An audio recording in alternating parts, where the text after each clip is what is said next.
There we go. So we've got a good kind of 85% very much saying that you're a work in progress and you're taking steps towards being more diverse and inclusive, which I think is a good result, to be fair. That the kind of the 15% of not being diverse at all, that's about recognition. So what steps can you take towards becoming more diverse? Absolutely. And I think Tracy, as the kind of on the governance forum, would have been quite shocked if you'd have all said, we're really diverse, this is what we're doing, because hence why this is the topic of this week, I think, is because that is an issue within the sector. So very much that would have been, Tracy would have been, well, why have we done this? So great to kind of have that, you're all taking steps towards it. So just to kind of start off, I'm going to share my screen, if I can find the right one.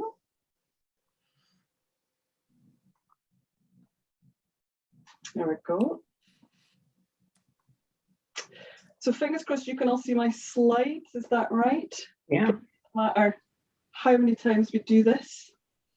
Sorry, let's go back. You're getting a preview. Started off on the wrong slide, so apologies for that. This is this is who we are. Ross, Ross, I'll ask you to introduce yourself now. And just as a point, Ross's picture makes him look like a rock star, which I always find unfair in these presentations. Whereas mine, it's not as good, to be honest. So well, on that note, I'll introduce you now. Someone more accurately told me it looks like I failed an audition for Taggart, which I think is probably more accurate, to be honest. Yeah, so I'm Ross McCulloch from Third Sector Lab, and I work with Maddie quite a lot. We run the Digital Senior Leaders Programme for SCVO, which we've been doing since 2016. So we're going to chat a wee bit about that and we go through it today. Oh, I'm going to put a thing in the chat actually. We've got a free 30-minute session with boards that we're doing at the moment as part of the Catalyst. So I'll put the link to sign up in the chat box. Thank you very much. So really kind of thinking about how digital tools can make your board more inclusive. The first slide that I've got is really all the tools that I could kind of think of that we use within SCVO. So this is by no means an exhaustive list of the digital tools that are out there. This is the main ones that I would say we use within SCVO, that I use as a board member myself. I was up until recently sitting on 2 boards. I'm now just kind of back to 1. And these are really the kind of the key tools that we use. So we've got, most of you I'm sure will know 1 or 2 of these. You might not know all of them, which is fair enough, but you'll certainly have heard of a couple of them. So we've got Slack, we've got SharePoint, we've got Teams. So they're kind of, SharePoint and Teams are sitting within Office 365. We've got G Suite, so that's Google Docs, that's Google Drive. Ross will use Google Slides later to present, so you'll kind of get a version of that. That's Google's version of using PowerPoint. There's Zoom, which of course we're using. There's Trello, which is a kind of a planning tool. Office 365, we've got Office Planner, which is their version of that. There's Dropbox, so that's kind of a file exchange. There's WhatsApp, which I know Bernardo's used quite heavily. It's something that they've got a really good case study of how they use it. And then we've got Basecamp in the middle. All of these things do same things and different things. And that, as you'll kind of see as we go along, is one of the reasons why using these tools can help us be more inclusive as boards. But then there's also a bit of a problem about how we use them. So I'm going to go through those two things as we start. Yes, you can. Leslie, sorry, I've just seen your message. Yes, you can get the slides after the session. We'll make sure that they're sent round. So when we're thinking about those tools, as I said, they all do kind of same things and different things. My previous colleague, Kyle Usher, who used to work with us, he's now at Nesta, created this Venn diagram. Kyle loved a Venn diagram, and he created this, I think it was about 2019, and it's still pretty relevant now. It might have been 2018 he made it. And the idea about this is to show where some of these tools sit and what some of these tools do. So there are some key ones that are mainly about communication. So things like Zoom, there's there was a free video messaging service called Appearin, things like WhatsApp, things like Facebook or FaceTime, that idea. Those things are really about communication. So those are about sending people direct messages, group messages, doing video comms. So those kind of are the key tools that sit around communication. You've got Office Teams. is you'll see that's in there that's kind of also part of that coordination, and you've got Slack that's in there. Within SCVO, we use Teams and Slack, so we use these within our organisation. And when I've been on one of the boards as a trustee making rights real, we used Slack a fair bit. So the other side of this is that they're also, you've got collaboration tools. So these are for things like file storage, file sharing and co-working. So these could be things like where your board papers are kept, where you're finding documents that you need to comment on, the finance documents, the annual accounts as a board. So this is where you would keep all of these things would go, and this is where you'd be able to access these at any time. And then the bottom kind of part, that bottom circle, are project management tools. So these are about coordination. So this is about assigning tasks to somebody. This is about having due dates as board members, and this is about really kind of managing that whole start to end project of something that's going on there. I think for me as a board, those kind of project management tools are very less likely to be used, because as a board we're not necessarily involved, or we shouldn't be operational. We're all about the strategy, so we're too high level. So really those kind of tools, if we're using them, we should be light touch, and we're probably talking more about the collaboration and communication tools. So using digital tools, so how can digital tools make your board more inclusive? Well, this is a very old picture. I think it's from the 1950s, I'm going to go for. And effectively what we're seeing is that boardrooms, workplaces and work practices have evolved. And this was before the pandemic. This was happening. We were seeing a lot of different ways of working coming in. For us as boardrooms, we're again, within our charity sector, we're seeing different people are part-time, people are retired, people are full-time, people are working from home. And particularly more since the pandemic, obviously we've got this hybrid working that's occurring for all of us. And in the tech world, that's called distributed working, but for us in the charity sector, we're calling it hybrid working. And this idea that some of us are at home, some of us are in the workplace, we get a lot more people working condensed hours, there's a lot more job sharing going on. So that kind of whole working environment has completely changed. And using tools allows us, so using these digital tools really allows us to work with anyone from anywhere at any time using any device. So if you've got a mobile phone, if you've got a laptop, if you've got a PC, as long as you've got a 3G or a 4G connection, then you would be able to be included in a board meeting or being able to find papers. So it's that idea that you can use these digital tools to flex and to work from anywhere with anyone at any place at any time. So the kind of the key thing with these is really digital tools allow us to work asynchronously, and they allow us to collaborate. So when we're talking about working asynchronously, the idea behind that is that people from the same board can work together at different times. So you're not all in the same room all at the same time working on the same thing. So you can use something like Slack to post up a document, and then you could all comment on it throughout a couple of days. So an example of that was when I was on the Making Rights Real board. It was a brand new charity that was set up during the pandemic. And we had, I think there was about 8 of us, it might be 10 of us on the board from across the UK. So we had Ireland, Wales, England, Scotland. So our board was UK wide, that was made up of, set up during the pandemic. So we'd never met each other face to face. And there was 3 different kind of groups that were working. So we had the values and beliefs group, the HR, so that kind of people management group. And we also were doing this kind of website group as well to kind of get out and get promoted. That was the group that I was on. And I worked full time. Our director, who was the only kind of paid post, she was working in the evenings because she had childcare commitments during the day because it was COVID. The person who was creating our website was a volunteer, so they were evenings, and we had an intern who was at university who was just working whenever she got the chance. So we were able to use digital tools. So we used Slack, which is a messaging, in particular, and a file sharing tool, and we could post up a document, comment on it, go back to that comment and talk about it. So we were creating what's called user stories, and we were all able to input into this at different times, and then we would come together later on and we would have 1 meeting instead of 6. And that made it so much more accessible for us to be able to interact and collaborate with each other, working at different times as we were going on.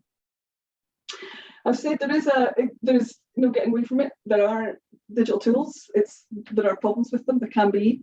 the biggest thing that can happen with digital tools is that we're either using the tool wrong or we're using the wrong tool. So again, this is Kyle's slide. Kyle loved a bit of clip art. If anyone remembers that from Windows, you remember that there was a little paper clip that used to pop up and tell us, hey, do you need some help? So that's kind of where Kyle's got this from.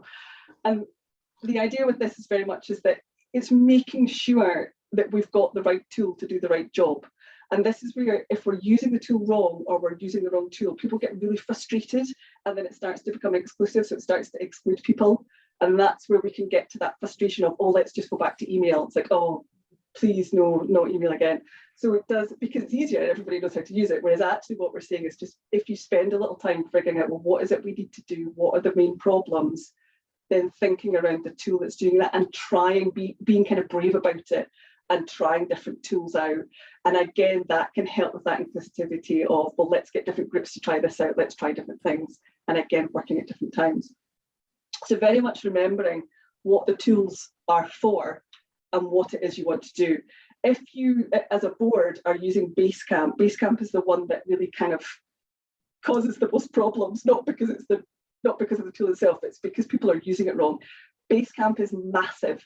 It is a project management tool, and if you're using it to communicate and share files, you're barely touching the sides of it, and it causes no end of problems because people find it quite clunky and quite difficult. It's for multiple organizations to work on multiple projects all at the same time.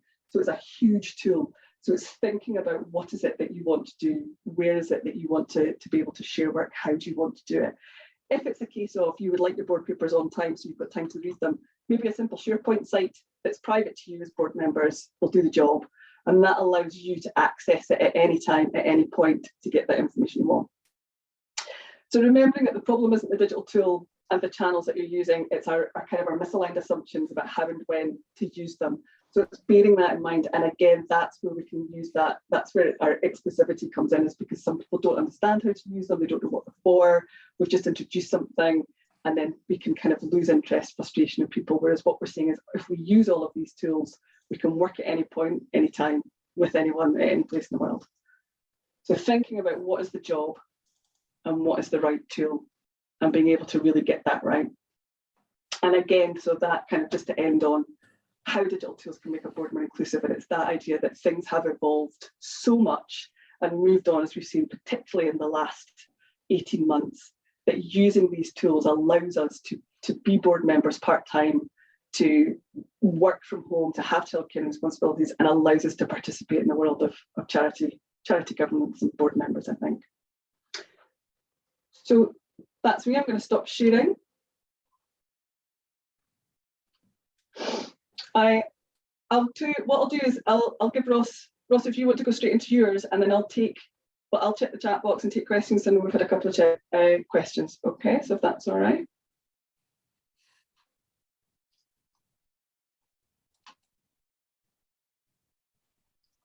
Can everyone see the slides okay? Yes, thanks. Cool. Right, so I've also put the link in the chat box if anyone prefers having the slides open on their own device. You can do that, and that'll allow you to zoom in a bit better. And there's also some links in the slides. Before we start though, V. Lindsay, I don't know what your actual name is, tell me what the flags are all about.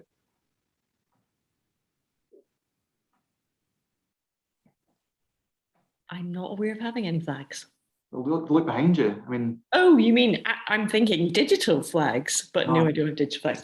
They are actually a work by an artist friend called David Mack, who's a Scottish artist. And yes, he's very flag focused currently. And so we have one for just about everywhere, but not a Scottish one yet. I really like it. It's very cool. Yeah. I love the fact that you're like, what flags?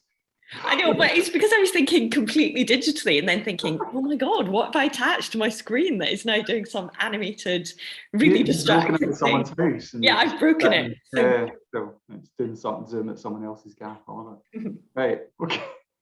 Anyway, right, moving on from flags, getting digital on the board agenda. So what we're going to talk about today, and it leads in nicely, I think, to a lot of the stuff that Maddie's talked about, is how do we get someone on the board who can lead on digital? And we'll talk about some of the ways that might work. The other thing I'm going to do is actually plug my laptop in before it runs out of charge. Give me 2 seconds. We don't want that. Excellent. Right.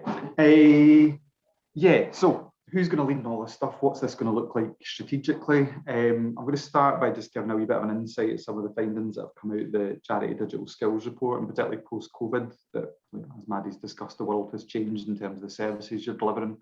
I think the world's also changed in terms of, if I'm coming on a board, what my expectations of that board are and how it works and how we plan and how we work stuff together.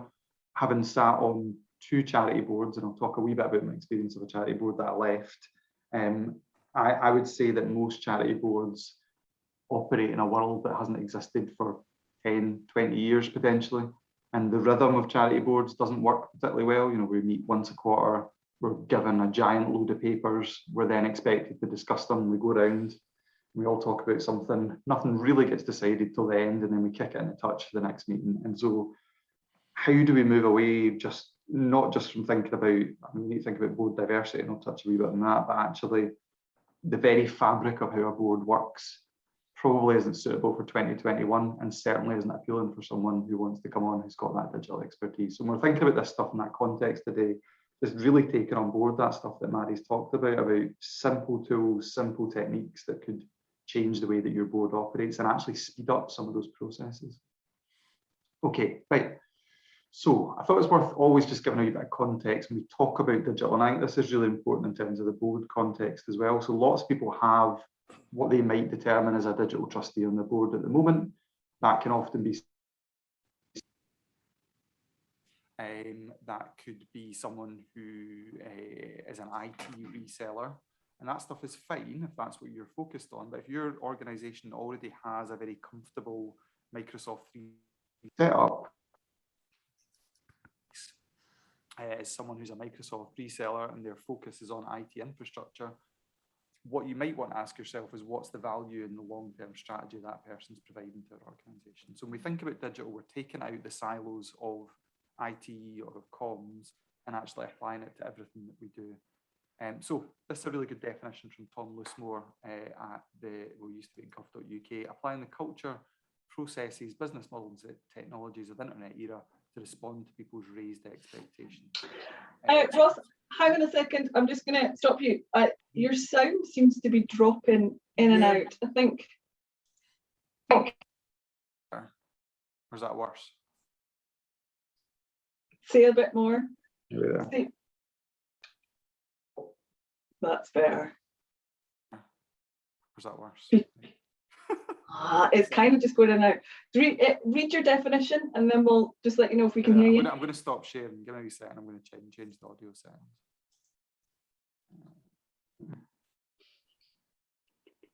It's exciting, isn't it? Right, is that better? It's definitely, we can hear you a little bit better, but give us a sentence just to check, because it's kind of going in and out just on the sentence. On the sentence. That was good. Okay. Keep Do you want me to going. just go like that with the microphone, like I'm in Yes. 1930s radio station? Okay. Right, I'll put the microphone right in my cup and see if that helps. Yeah, let me share screen again. It's shocking. You spend loads of money on a microphone, nobody can hear. Anyway, right. Is that a bit better? Yes. Good. Right. The definition's up there. Essentially what we're talking about is, what do your staff and your users and your volunteers expect your organisation to look like and to operate like in 2021? And are we meeting the expectations of those people? So when we think about that, if I come on as a trustee and I work in a tech company, and we think about the ways that we organise and collaborate and work asynchronously, does the board reflect that? If I'm a service user and I can do all my banking online and I can get an appointment with the GP, do your digital services reflect that reality of what my life looks like? So that's all we're really talking about when we think about digital. Okay, so I thought it would be worthwhile just a reminder, what on earth is a trustee? Because I know this sounds ridiculous, but the amount of people who recruit a digital trustee and they have a very definite idea of what that person's going to do, and often it involves something very practical. But actually, when we're thinking about a trustee, we're thinking about these people that are guardians of purpose, making sure that all decisions put the needs of beneficiaries first. So we're talking about someone who is user-led, who can think strategically for your organisation. They are not there to sort out your email. So when we're thinking about recruiting someone who's a tech expert, what does that look like? 2 resources that I would signpost you to. So the Good Governance Guide on SCVO, and also the Reach Volunteering Guide. Someone is saying my audio is low again. Oh, shocking, I don't know what's happened. I've broken my very expensive microphone. Is that a bit better or is that a bit worse? Better. Better, right, okay. Yeah, and the Reach Volunteering Guide is also really good as well. Right, so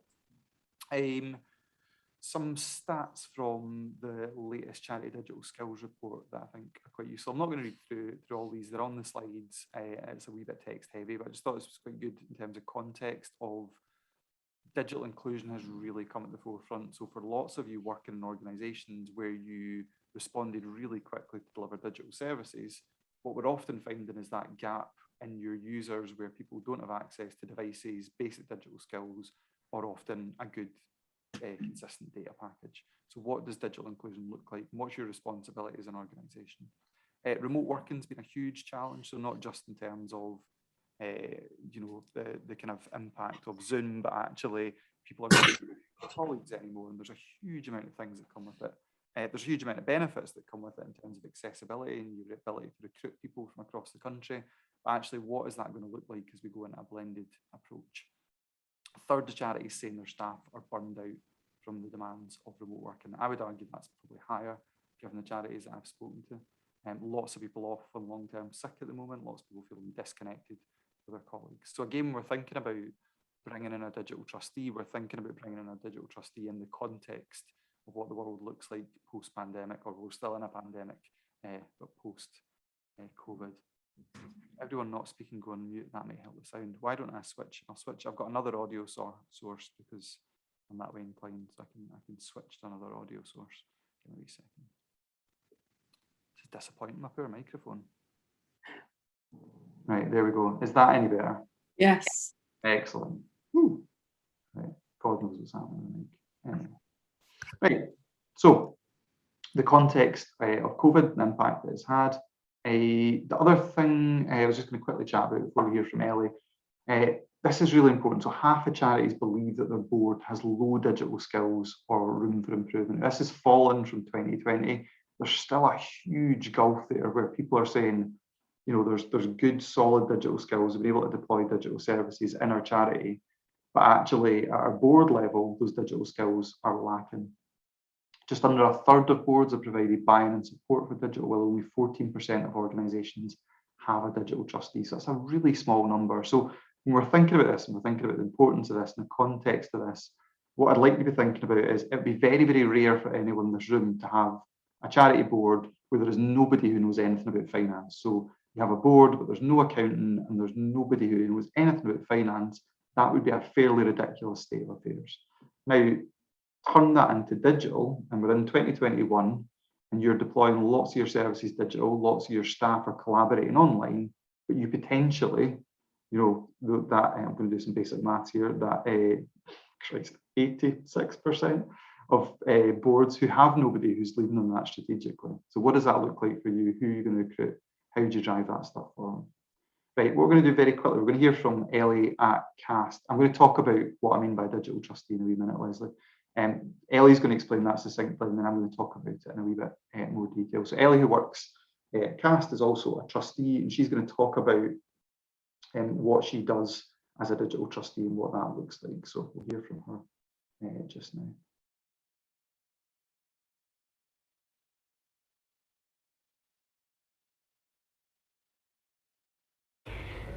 I think my role as a digital trustee has quite an important impact because it's helping the charity understand how to respond to times of great change, and that's not just digital change, but some of the ways that we respond to change digitally help charities become more resilient all over. So I think that's hopefully quite helpful. I think maybe my perspective coming from the startup world where I used to work with a lot of tech startups where people are a lot more confident to test and learn very quickly. Having the belief that that can be a really great way for charities to try new things and actually experiment with new approaches and potentially learn a lot and achieve a lot for very cheaply. I think that is quite an important perspective to bring onto a board, even though you're actually also trying to manage risk. Sometimes boards, I think, can be quite conservative. So I think perhaps that perspective is quite healthy as well.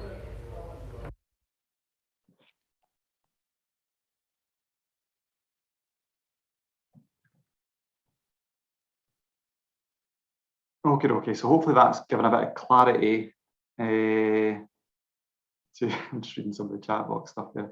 There's a box in front of our face. I think that was the chat box that was in front of our face. So who knew that Zoom was so crap that it couldn't show you a video without putting the chat box in front of our face? There you go. So hopefully that's given you a bit of clarity in terms of what we're talking about with a digital trustee. And what I'm going to talk about now is just what you need to think about when you're recruiting someone, and what, I guess, is a digital trustee, but equally what isn't a digital trustee. So we'll talk a wee bit about that just now, and then we'll have a chance for some discussion and some questions as well. Okay. Where people are a lot more confident to test and learn very quickly. Okay, so hopefully everyone can hear me. If you can't hear me, stick it in the chat box. I don't really know what I'll do about it, but put it in the chat box and I'll figure something out. I thought I'd quickly just go through, I guess, some advice in terms of what we're looking about this stuff. And this initial slide is advice, I guess, about how you approach digital strategy in general. So this notion that it's evolution, not revolution. So we're not bringing someone in who's going to change everything overnight. We're talking about a trustee, and we're talking about potentially long-term commitment, and we're talking about incremental steps. So we're talking about a marathon, not a sprint. So some of those tools that Maddie was talking about, you're not going to introduce 12 of those tools overnight. Where do you need to start? Is it about streamlining HR processes? Is it about collaboration? Is it about minimizing email? Is it about thinking about a hybrid working model? And really this bottom statement is really important. The strategy is delivery. What we need in this is across the board, not just for digital trustee, but we need to think about how we actually do stuff rather than just talk about stuff and deliver board papers, and that we maybe do something in 6 months' time. But actually, how can we work alongside the people actually delivering the work? So that senior management team and those staff teams to think about how that strategy is actually applied on a day-to-day basis. Okay, so what I'd encourage you to do is think about using the SCVO digital checkup tool. I'm sure Maddie will put that in the chat box. It's very similar to the governance checkup tool. That will help you understand where you're at in your digital journey. So the difference between you might be a small community group who traditionally does face-to-face work, and you don't use a lot of digital. There's probably a huge difference there in the type of person you're going to recruit onto your board versus someone like Bernardo's, with your big UK-wide organisation, and you have a digital team that's on board. What I'd like you to be thinking about is, what digital skills do you actually need? And when we talk about digital, we're talking about something that's a very, very broad spectrum of skills. So when we talk about digital, you might be recruiting a service designer because you need to think about what their services look like in 2021 and beyond. You might have something that your board and your senior management team have agreed, and that is to use better use of data to make decisions in your organisation. And you're maybe about to commission a new CRM, and you need someone on your board who's going to lead that process and put data as a decision-making tool at the heart of what you do. Maybe you're looking at developing better online services, and you want to get someone in who's a digital product manager, a digital agency. Maybe you want to get someone who works in digital in another charity who can bring that kind of all-rounder expertise. So when we're thinking about digital, I want you to keep an open mind, and we can bring this up in the chat and we explore some of the digital skills that you need on your boards and what that person might look like and where you might find them. Okay, so this is fundamental. They're not there to sort your social media presence or build you a new website. We see this all the time. Someone has good intentions, wants to come on the governance position, and they're asked to go and sort out the Twitter account or do something with the website. They are not there for the practical day-to-day stuff. So we're thinking about a digital trustee. They're there to lead strategically. Recruit out with your comfort zone. So Maddie mentioned this already. I'm going to talk about some of the ways you can recruit people, and also putting diversity and accessibility at the forefront, particularly in tech.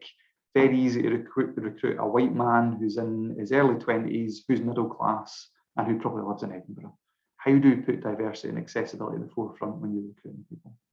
I'd like you to think about what would be appealing to potential digital trustees. So Maddie touched on this at the moment. So maybe it's your organisation's strong commitment to tackling digital inclusion. Maybe it's a willingness for radical change, and that's going to be really appealing to someone who works maybe in service design, who works in a tech startup.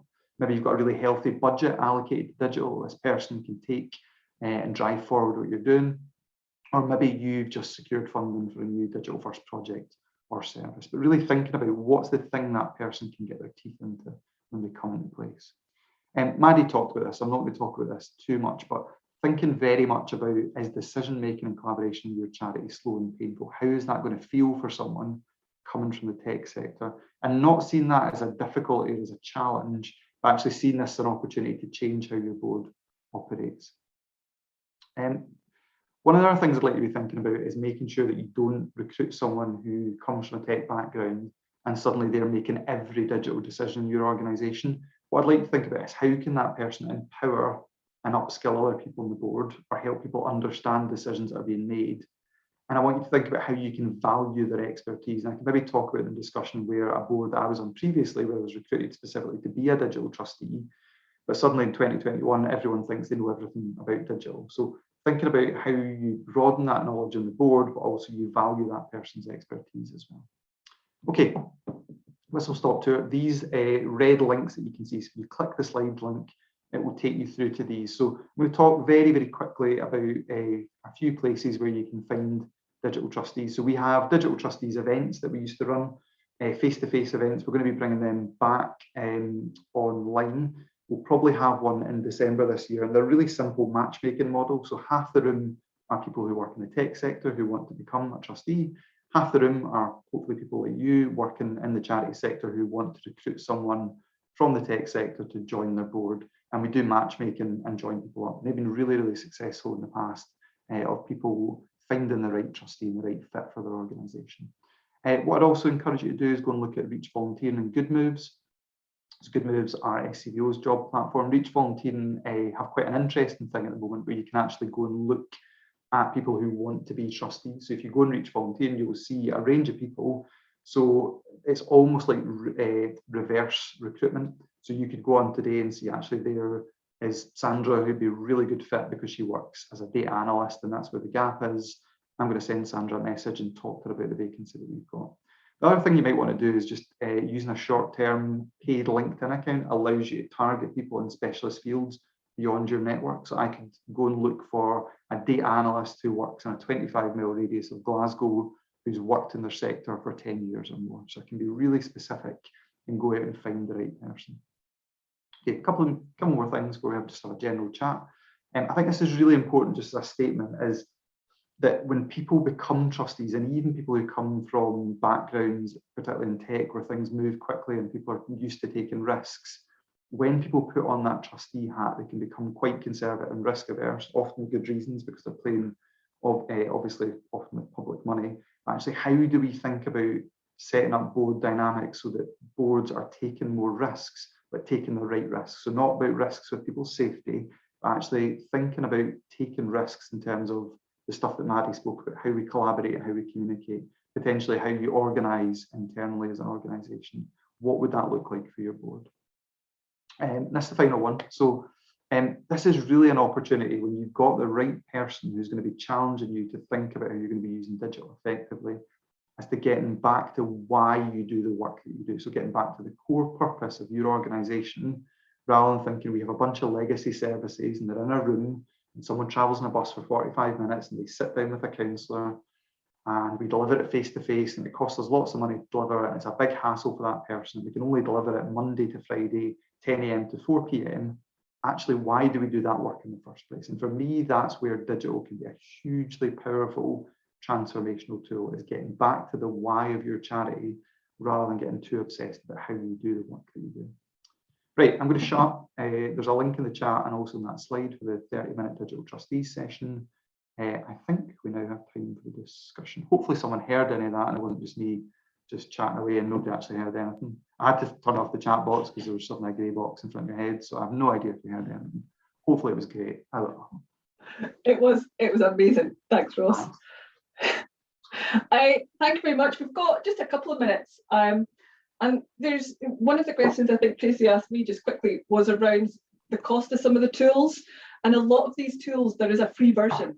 So one of the things that we've certainly tried on the two boards that I've been on is that we test out the free version, see how much we use it, see if it's really the tool that we need for the right job. And then we decide, do we need to pay for the full version? So is there a kind of a version that we need to pay? Kyle used to call this the freemium version. So there tends to be a lot of versions that are kind of a small version of the full paid version. Slack certainly is free for charities. Office 365 as well, Google Docs, a lot of those functions are free. So a lot of these things are, if you're a charity, you get a discount, or you can get them, just a free version. So they're certainly worth looking into and giving it a go, I would say. If you kind of go onto the full paid product first off without testing it, that's always a kind of a concern. That's like paying 40 grand for your CRM and you've not done any user testing, you don't know what the purpose is for. So it's about actually thinking about what's the problem, what we're trying to fix. Do we need the paid version, or can we just use the free version that's out there? So very much kind of give it a go. Anybody got any questions on anything that you've heard or seen today? Thank you, Ross, for that. Any other thoughts on that? Any kind of comments? There was a lot of folk nodding when Ross was talking about endless meetings that go around in circles and things get kicked back to the next meeting.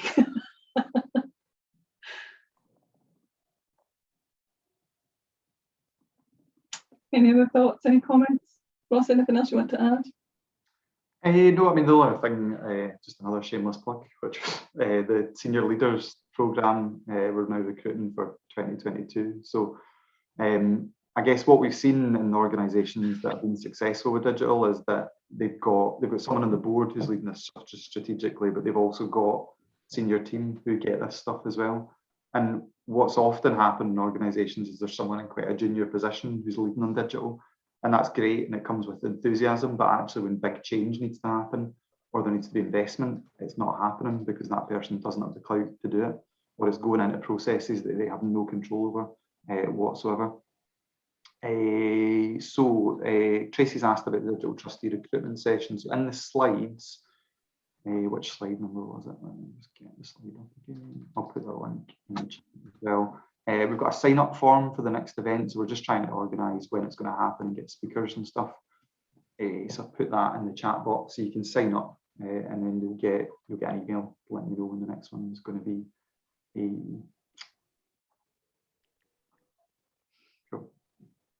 Anyone, just a question, I guess, the room, does anyone have someone on the board who's leading on any of this stuff?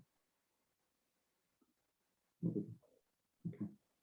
So I guess would say, sorry, Ross, I'm going to say I was not two of the boards that I'm talking about, but I was a digital trustee on another board that I actually left because I became that person that you were talking about. I became the social media person, and I'm not it's not something I'm interested in, social media and comms, whilst it can be part of my job role. It's not necessarily something that I want to do in my free time.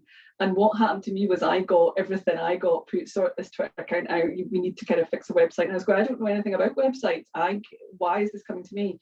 So it is that kind of remembering when you're thinking about that, who is it you want on your board, what is it you want them to do, is to be very clear about that. And particularly with the digital trustee, when we're talking about that, it's not somebody to do your social media. Social media is a job. People get paid to do that. So having that kind of person on your board can be quite frustrating for the person who has been asked to kind of sit on the board. And that led me to leaving that board because it just wasn't fulfilling enough for me to do in my free time. So that was definitely a learning point for me, was I was like, I've become that person that Ross talks about. It was quite frustrating. I think that's a really good reflection back to one of your first points, which was about if your board didn't have a finance expert, you'd be horrified. You equally wouldn't ask your finance expert to run your payroll. So why would you ask your digital expert to run your social media? Same sort of analogy there. Absolutely. Yeah, that's a really good point. Yeah, totally. Actually, I was speaking to Zoe Amar, who's done loads of interesting stuff in this space, and it's worth reading some of the blogs she's written about digital trustees. So she makes a really good point that if you have a specific project, so for example, like a CRM, which can be quite a difficult process for organisations, and often there's nobody really strategically leading it in the organisation, and you're kind of at the whim of the consultant or the IT firm that you've got in to do it. And actually, what you might want to consider is a short-term trustee, or actually maybe it doesn't need to be a trustee position. It's someone that's in a kind of board advisory role who who comes in, who could be a data scientist, for example, and they come in for a 12-month period. So it's maybe a short-term board vacancy to ensure that your organisation is doing the right stuff with data. So it's not just about the technical implementation of CRM, but how do you actually make decisions around data? And that may be a short-term thing. And that, for me, might be more appealing to that person because they're not looking and going, God, I've got to have a 3 or a 4 year commitment for essentially what might be something that's only useful to you for a short term. So I think keeping a much more open mind about trustee terms and how you're recruiting people and what you're looking for them to do. And if you're recruiting a digital trustee and you have something really specific in mind, be upfront about that in the job description. Don't like that, description Maddie's described, which is a classic thing where it's like, we just need an all-rounder, we need someone who can just do every single thing. It's like someone who knows about service design, won't be a data analyst, won't be an online comms expert, won't be able to build your WordPress.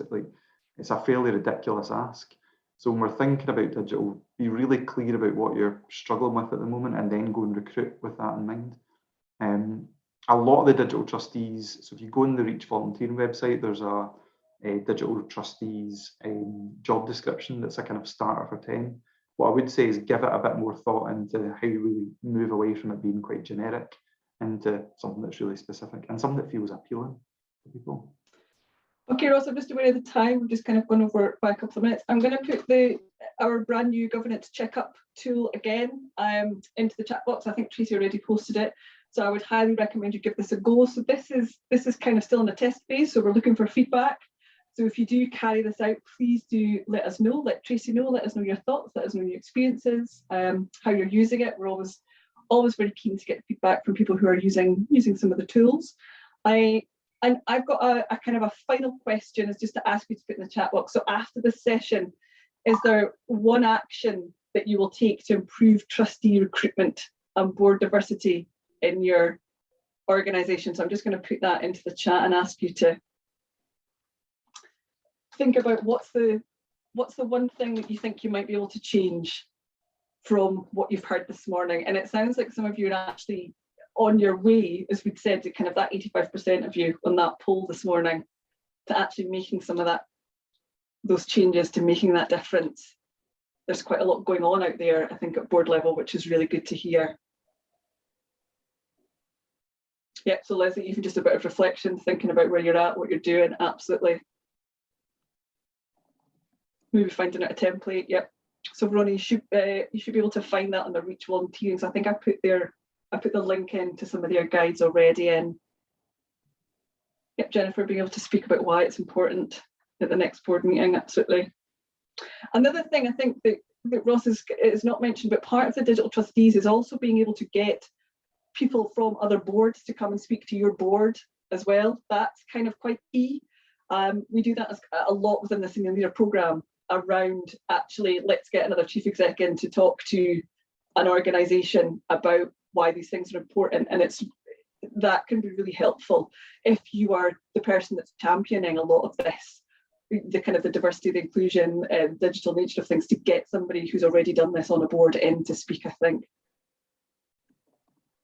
Thanks, Ross, you've reposted that link to Reach volunteering. Yep. Reviewing skills, yep. We also have another final plug. We also have an SCVO digital skills checkup, which I'm not quite sure I can find. For those of you who are essential digital skills, sorry, you're seeing my concentrating face. This is so for those of you who are actually thinking about skills and digital skills on boards, my colleague Claire is responsible for the essential digital skills checkup here at SCVO, and that's, again, it's very similar to our governance checkup, and the idea is it's about actually kind of mapping what tools do staff have, what tools do board have, what kind of skills do volunteers have. So there's an awful lot of information there, and when we send out the slides, I'll send you links to the governance checkup, to the digital skills checkup, and as many of these links that I can remember all. I think Ross's are actually all in his slides, so I'll do my best to try and send you all this out. I'm going to close this there because we've got 6 minutes over. I'm normally much better at being on time. I'm going to put that down to technical difficulties. So I'm going to blame Ross wholeheartedly. Yeah. thank you all very much. If you do have questions, please get in touch with me, Tracy, Rhonda, Ross, and obviously we do quite a lot of work with Ross Third Sector Lab, so we'll be posting about the kind of the trustees, the digital trustees events as well. And thank you all very much for joining us this morning. It's been great to see you all. Thank you. Oh, a wave. I love a wave, Alistair. I love a wave. I love a good Zoom wave. They bring me deep. Windscreen wipers. You got a two-hand wave. Oh, look at you, show. Thank you very much. I'll stop recording. Stop recording. We don't need to see us waving. There we go.